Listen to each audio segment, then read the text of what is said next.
Le séjour parisien du professeur Théophile Obenga a réveillé la fierté panafricaniste du monde noir.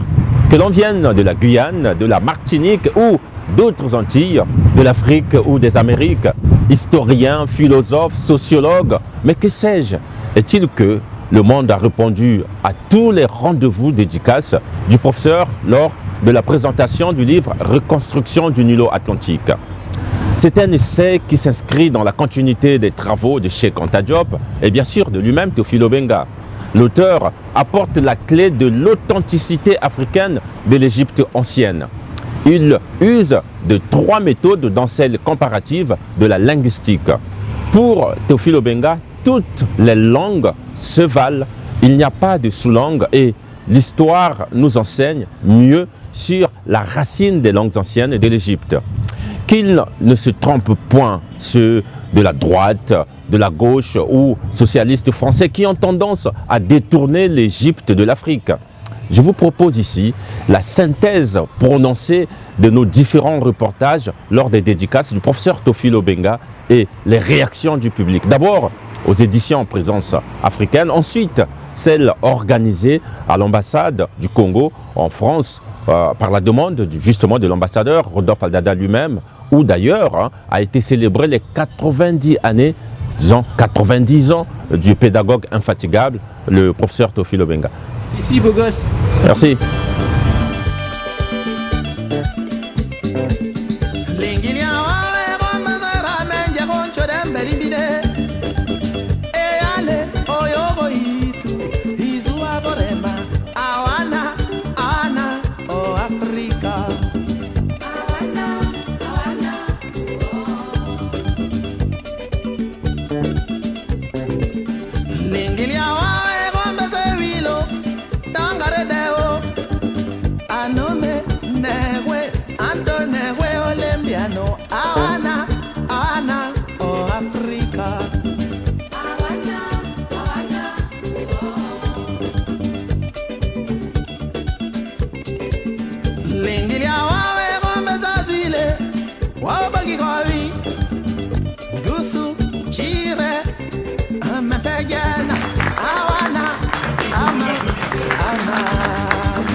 L'émotion aurait pu voler la vedette lorsque le maître de cérémonie annonce l'entrée du gâteau d'anniversaire de celui qui vient de totaliser 90 ans, celui qui a consacré sa vie entière à la quête de la grandeur de l'identité de l'homme noir, pour ne pas dire l'Africain et son histoire. Joyeux anniversaire, joyeux anniversaire, Aborino para, Aborino para, Aborino para, Mwene, Aborino para.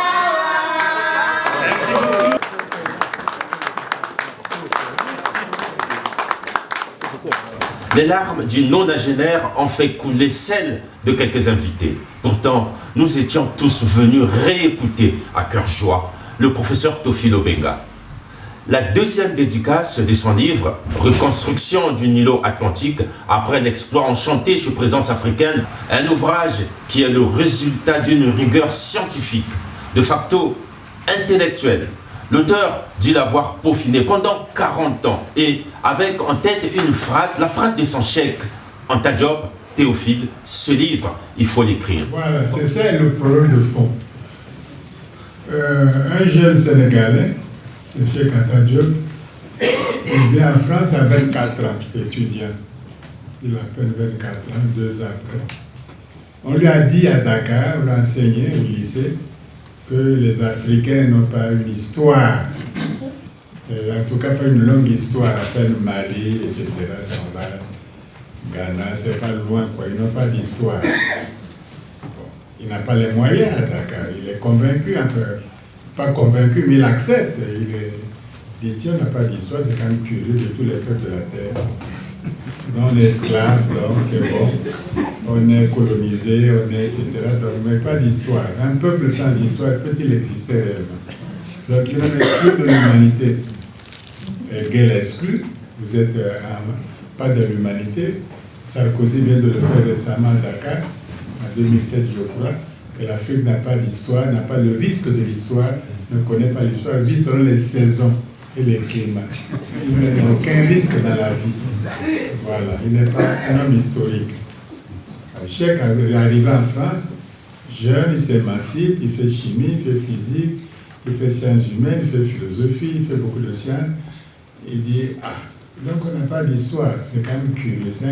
Je vis sans histoire, il faut que je règle ce problème-là.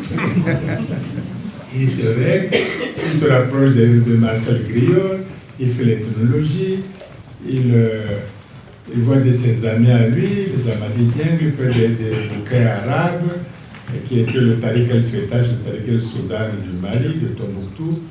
Il connaît un peu l'arabe coranique, donc il s'initie, il s'ouvre l'esprit encore, le grec, le latin, et il se rend compte que finalement il y a une histoire quand même. Il y a une histoire, l'histoire des Wolofs, que même les femmes ont dirigé, d'après la Voilà. Il y a le Mali, Ghana, sont rares. Il y a eu même qui ont traversé l'Atlantique. Il y a les témoignages des auteurs arabes. Il y a des rois qui partaient à la Mecque déjà avec beaucoup d'argent, etc. Donc il y a quand même une histoire. Il avance, et il va raconter l'Égypte. Il a dit, c'est pas possible. Et même l'Égypte, il est émerveillé. Il doute, il est émerveillé. Bon, habituellement, l'autorité fait que tu n'en parles pas, il cache. Il a dit non, je dis la vérité, je dis qu'on a falsifié l'histoire africaine et voici la vérité. Alors tout l'Occident, sans exception, de gauche, de droite, communiste ou pas, on s'est acharné contre Cheikh Anta Diop. Et nous les Africains, on a eu peur. Comment un petit négro comme ça peut avoir peur, peut avoir raison contre tout l'Occident quand même. Et contre les guerres, contre les Kant, contre les grands historiens quand même. Ça, c'est... bon, et Obenga, il ne comprend pas aussi, c'est un peu fanatique aussi. Ils ne sont pas internationalistes, c'est des nationalistes. Ah, c'est comme ça, oui. J'ai dit, mais moi, Cheikh Anta Diop est plus sur Karl Marx. Oh, c'est un crime, Obenga, tu es criminel. On ne dit pas des choses comme ça. Je dis oui, mais Karl Marx c'est important le capital, on ne peut pas nier ça. Mais Cheikh a fait plus pour eux que le capital, dit non, vraiment toi on ne peut même pas discuter avec toi, c'est le fanatisme, c'est la bourgeoisie, etc., etc. Et Cheikh a tenu tout seul, tous les colibés, pendant 20 ans, tout seul, malheureux, personne ne le suit, on a peur. Si tu fais pas ça, la thèse ne passe pas en Sorbonne, les Moni, les Suré Canal, tout le monde, les Cornevin, ceux qui dominent, on lit leurs livres et tout le monde a peur, aucun Africain ne le suit. Ah. Tu discutes avec Cheikh Anta Diop, tu vois qu'il est sincère, qu'il ne ment pas, mais comment on n'est pas avec lui? Il a dit, le combat n'est pas tellement entre moi et les Africains. Ils verront plus tard. Le combat, c'est avec les autres. Qu'est-ce qu'il n'a pas subi? Il faut avoir un caractère et une conviction forte pour l'Afrique. Il parle de l'unité culturelle de l'Afrique. L'Afrique, il a une unité culturelle. Ah, mais c'est un rêveur, quoi. L'unité culturelle de l'Afrique, moi, on est tous culturellement unis. Il dit oui, l'Afrique est unie culturellement, avec nos divers, etc. Il reste encore dit l'histoire que l'Afrique noire, avant la colonisation, l'Afrique noire avant l'arrivée avant la colonisation, il y avait des universités à Tombouctou, on donnait les diplômes, il y avait des grands savants, etc. C'est vrai ça, il y avait des universités, il dit mais c'est vrai, c'est écrit sur le... Mais quoi, c'est un magicien ou comment il invente quoi? Et tout seul. Ensuite, il fait la chimie. Il traduit tous les concepts chimiques en Wolof. On dit qu'il peut faire des petits Africains, des physiciens. Non, il a dit, c'est pas ça le but. Le but, je montre qu'une langue est capable de traduire n'importe quel concept dans une autre langue. C'est tout ce que je veux démontrer. C'est pas la langue primitive ou sauvage. Il était combattu. Alors, en gros, voilà la bataille. Vous connaissez la conférence de Caire. En gros, l'Égypte n'est pas sur le continent africain. C'est au Proche-Orient ou la Méditerranée orientale. Cheikh a dit non, c'est sur le continent africain. C'est la basse vallée du Nil. Le Nil commence dans les grands lacs, etc. Au Grand Victoria, les grands lacs. C'est là que le Nil commence, il va tomber dans la Méditerranée. C'est un pays du grand lac, du Nil, c'est un pays nilotique. Ah d'accord, finalement l'évidence est faite là. Ensuite, il dit les gens qui habitaient là-bas, qui ont été responsables de cette civilisation, les pharaons qui ont bâti les temples, les pyramides, etc., ils étaient des Noirs africains comme les autres Noirs, naturels du continent africain. Les Grecs qui les ont vus vivants, pas momifiés mais vivants, confirment ça, ils étaient les cheveux noirs, les cheveux noirs et la peau un peu crépue, et la peau noire et les cheveux crépus. Ils le disent, donc il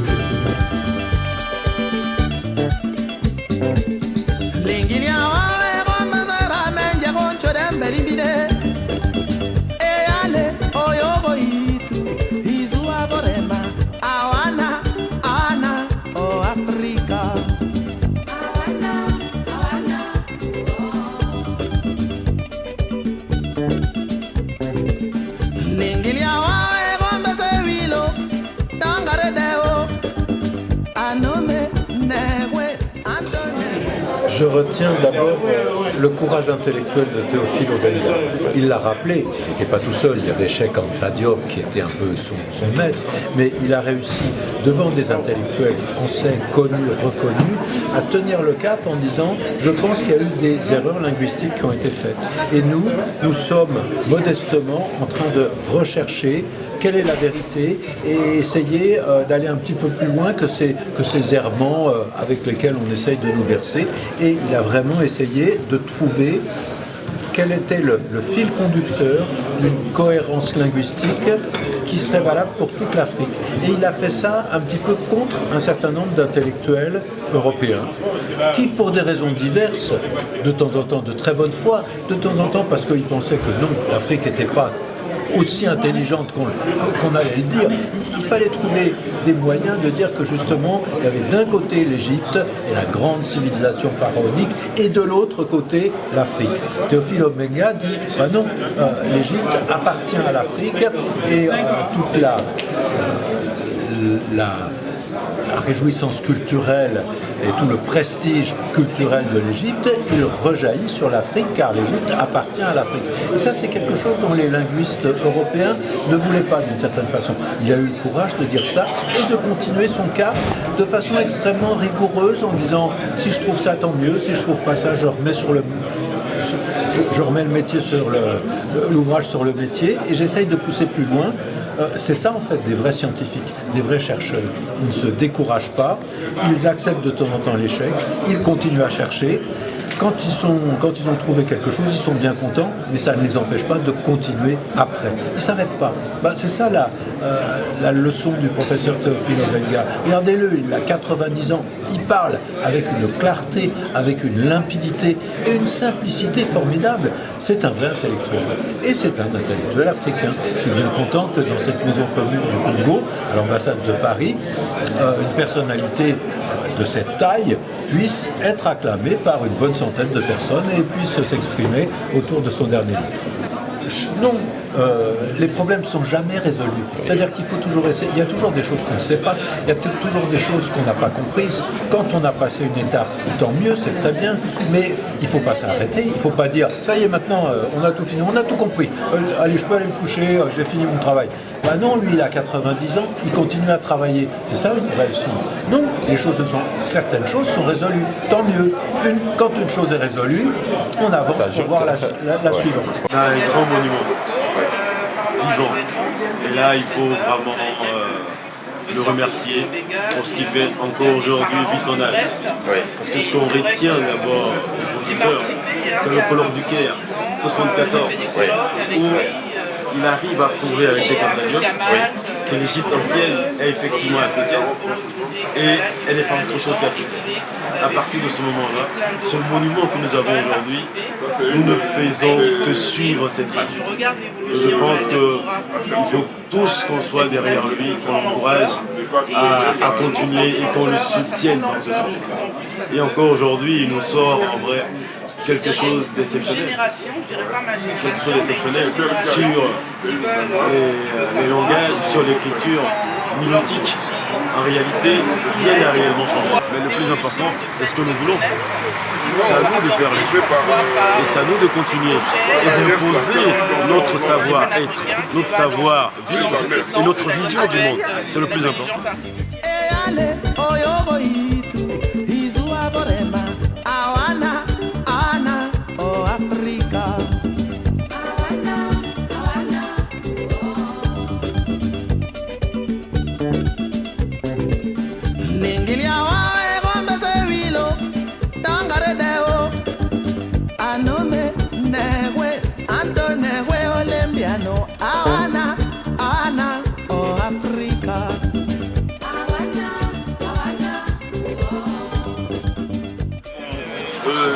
Moi j'ai fait à l'origine un cursus d'ingénieur et j'ai découvert Cheikh Anta Diop et je me suis dit à l'époque, bon, on ne peut pas faire mieux, ce n'est pas la peine de machin, bon, c'est un grand homme, c'est un génie, etc. Et puis c'est en lisant la philosophie pharaonique du professeur Théophile Obenga, j'ai dit non, les Médoudes étaient les hiéroglyphes, c'est trop beau, je veux être aussi égyptologue. Voilà. Et puis j'ai fait des études en plus d'égyptologie. Et puis après j'ai rencontré le professeur Théophile Obenga lorsqu'il avait invité Cheikh Modibo Diarra, le navigateur interplanétaire, le Malien qui a fait poser le robot sur Mars. Voilà. Je l'ai connu, je l'ai vu physiquement, tout ça. Et puis après, il y a eu une amitié, ce qui fait que quand il est parti professer aux États-Unis, à l'université aux États-Unis, c'est moi qui l'ai remplacé à Kepira Shabaka, dans l'institut Kepira Shabaka, pour faire les médonnétaires, pour être professeur de hiérographie. C'est pour dire comment je suis redevable à cet homme, quoi. Parce que moi, le tout petit qui sortait de trous à la Martinique, là, et j'ai rencontré le grand professeur Obenga qui m'a fait confiance, et puis je me suis retrouvé professeur à l'Institut Kepira Shabaka, voilà, et je lui dois énormément, beaucoup de choses.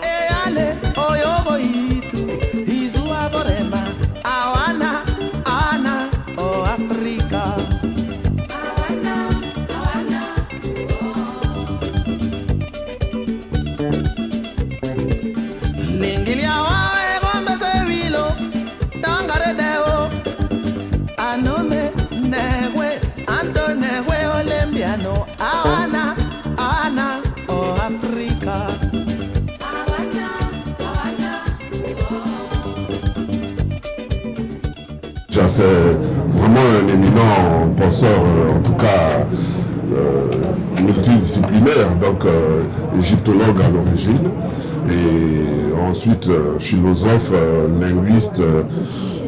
Il a ouvert pour moi la voie de la préhistoire, je suis préhistorien. Et donc beaucoup de disciplines qu'il a su très bien maîtriser. Et voilà. Ça c'est en fait un volet de ce que nous attendions, lui et moi, de ce qu'il va léguer à la postérité comme héritage. C'est un monument, cet homme-là, M. Obenga. Moi, quand j'ai appris qu'il venait, je me suis dit, il est né en 1936, c'est maintenant. C'est maintenant, jamais. C'est une bibliothèque, je sais pas quoi vous dire. Moi, je suis impressionné par son niveau de connaissance et sa rigueur dans l'analyse, son insistance sur la science, l'aspect scientifique. Tout est démontré, c'est pas gratuit ce qu'il dit, c'est pas gratuit. Moi, je suis bluffée. Donc moi, je fais le lien avec Théophile Obenga parce qu'elle me dit, je pense que ça t'intéresserait puisque toi, tu es je ne peux pas être fan, mais j'ai beaucoup d'intérêt pour l'histoire africaine je lis avec l'égyptologie, puisqu'on essaye de nous enlever de notre histoire, qui est la nôtre, parce que l'Égypte, c'était Kama, le pays Kama, et c'est le nôtre. Et je sais que Cheikh Anta Diop, toute sa vie, il a démontré, il a démontré, il a étudié, il a prouvé que c'était notre histoire. Et ce que je ne savais pas, c'est qu'il n'a pas fait seul, il a fait avec Théophile Obenga. Et j'ai appris beaucoup sur les langues, sur tous les obstacles qu'ils ont traversés jusqu'à présent, parce qu'il y a un narratif qui est là. Et donc il faut prouver à chaque fois ce qu'on dit, même scientifiquement, pour supporter ce qu'on dit, une thèse, pour être reconnu et pris au sérieux. Et c'est ce que, en gros, docteur Théophile Obenga nous a dit aujourd'hui. Et aujourd'hui, nous, Africains, on est jeunes, on a tous les outils qu'il faut. Il faut le faire, puisqu'on est plus libre qu'eux, ils étaient à l'époque. Et ils étaient seuls devant beaucoup d'instituts. Ils ont risqué leur vie. C'est d'ailleurs c'est pas un miracle de le voir ce soir, qu'il soit avec nous. C'est un miracle.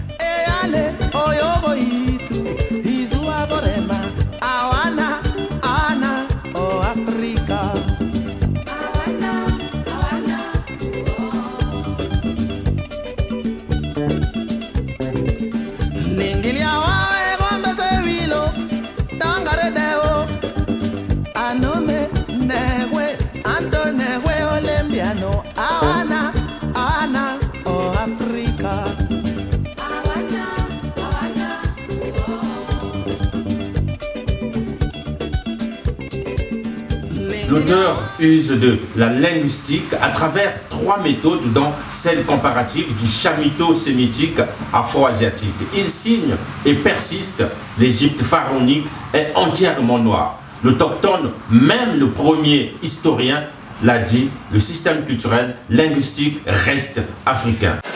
De ce qu'il a dit au niveau de la conférence ce soir, nous on a une orientation. Il a permis de dire que toutes les langues africaines ont quelque part une source commune. Donc comme disait le journaliste, c'est-à-dire une proto-langue. Maintenant, quelle est-elle cette proto-langue? On n'a pas eu de réponse ce soir, donc j'espère que le bouquin y répond. Et deuxièmement, ma préoccupation, c'est de se dire finalement que moi qui suis par exemple africaine de la Caraïbe, donc, ou guadeloupéenne si vous préférez, j'aimerais apprendre cette langue-là aussi. Mais j'aimerais aussi que tous les Africains de la diaspora apprennent cette langue. Ainsi, petit à petit, on va commencer à créer cette unité. Et donc, quel que soit l'endroit où on se trouverait, eh bien, on serait lié par cette langue-là, en fait. Et donc, quelque part, on commencerait à construire les prémices d'une unité qui va se retrouver, quoi. Vous voyez, quand on parle des États-Unis d'Amérique, on ouvre les États-Unis aussi d'Afrique, et aussi comment peut-on créer les États-Unis d'Afrique sans langue commune maîtrisée par tous. Donc c'est vraiment ça la nécessité de se donner les moyens de faire, à travers l'éducation, à travers le champ culturel, les apprentissages qui s'imposent pour que chaque Africain maîtrise cette langue et commence à se voir, c'est-à-dire voir le visage de l'Africain dans le cas où on regarde, par exemple, une personne mélaninée et qui se sent déjà frère, en fait. C'est ça, en fait, moi. En fait, quand il parle de la diversité linguistique, il parle qu'il ne faut pas oublier qu'il y a peut-être diversité, mais aussi il y a unité. Et c'est ça la richesse de l'Afrique. Il faut s'en souvenir, par exemple, que je prends par exemple le cas des Gaulois. Les Romains, ils ont conquis la Gaule. Mais ils ont pu détruire, ils ont détruit carrément la langue gauloise. Ce qui fait, comme disait le professeur Obenga, dans la langue française, qui est une langue romane, qui est la langue d'emprunt romaine, il reste à peine 100 mots gaulois. Mais là, c'est quelque chose d'étonnant. C'est que l'Afrique a supporté, il y a l'esclavage, la colonisation, le néocolonialisme, etc. Des trucs terribles aucun peuple de l'humanité. Et pourtant, les Africains ont conservé leur langue. Et pourtant, c'est le continent qui possède le plus de langues. C'est pour dire la résistance. Voilà. Il y a une langue mère, puisque Afrique Kama, c'est le berceau de l'humanité. Mais cette diversité, cette richesse que nous avons sur ce continent. Il y a une diversité. Quand le professeur parle de diversité, il parle de grandeur en fait. Mais il y a toujours l'unité derrière. Le titre Reconstruction du Nilo Atlantique, c'est d'un point de vue linguistique, montrer la parenté qu'il y a entre les langues de l'Égypte ancienne ou, si vous voulez, de l'Afrique orientale, de l'Antiquité, avec l'Afrique centrale atlantique.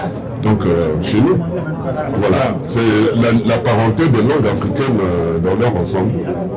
Je reste toujours étonné de toutes ces ramifications. Moi, il faut que je l'étudie. Sérieusement, il faut que je l'étudie parce que j'étais encore trop dans les généralités. Et là, il faut vraiment que je me penche plus sérieusement parce que c'est vrai, c'est costaud, c'est de la linguistique, c'est pas du roman, c'est scientifique.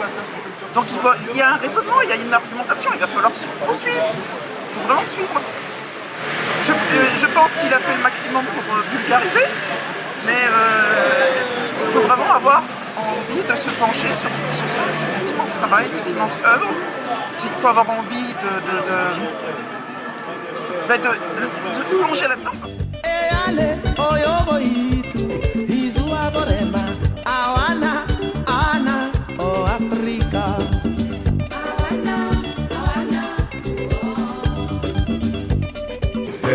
Brièvement, j'ai salué le professeur pour tout ce qu'il a fait pour notre République et pour le continent. Et j'ai quand même rappelé ce qui a été fait à Brazzaville par le président de la République. Il a honoré son vivant. Et cela a été fait aussi à Bunji par ses frères et sœurs. Et nous, qui sommes de la diaspora de Bunji en Europe, on a voulu faire de même, venir le saluer et le féliciter pour tout ce qu'il a fait pour le groupe.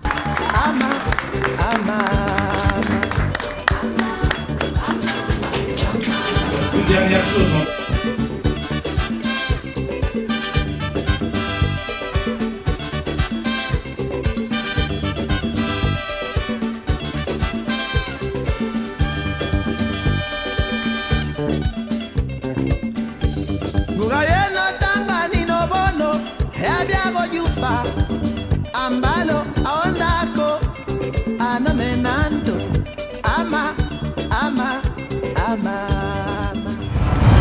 Ainsi donc s'achève cette émission qui n'aura été que la synthèse du séjour du professeur Théophile Obenga lors de ses différentes présentations dédicaces de son dernier ouvrage.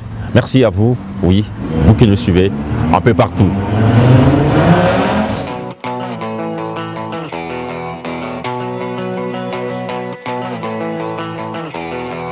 Jamayo, aulana de, aulana du, bandiadela.